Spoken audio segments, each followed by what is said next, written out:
Today I'm making homemade onion powder from the onions we grew right here in our garden, and after smelling the difference, I don't think I'll ever look at store-bought onion powder the same way again. Our garden is changing almost daily now, and one of my favorite additions this year have been the new precast concrete steps that my husband installed. They turned out beautifully and they make it so much easier to get into the garden. Our tomatoes are getting taller and starting to load up with fruit. The zucchini are finally producing. The pumpkin plants have really started to spread.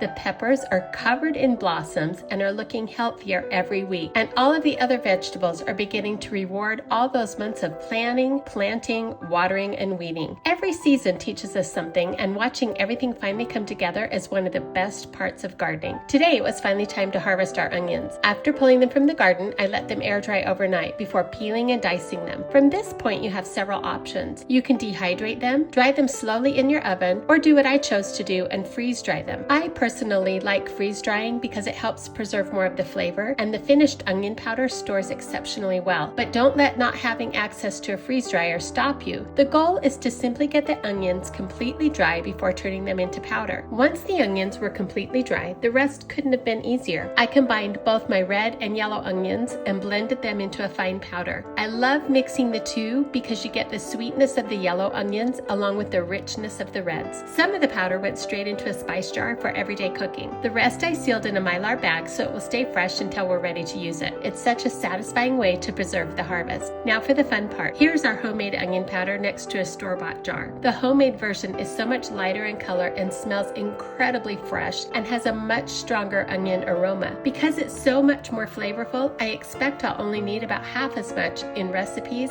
compared to the store-bought version, but I'll keep experimenting and let you know what I find over time. One of the things I love most about gardening is that the harvest doesn't have to end when summer does. By preserving what we grow, we're stocking our pantry with ingredients that are fresher, more flavorful, and can save us money throughout the year. If you're enjoying following us along as we find simple ways to live richly in retirement, we'd love to have you subscribe and join us. And I'd love to hear from you in the comments. Have you ever made your own onion powder? And if you have, did you notice the same difference compared to store-bought? Thanks so much for watching, and we'll see you in the next video.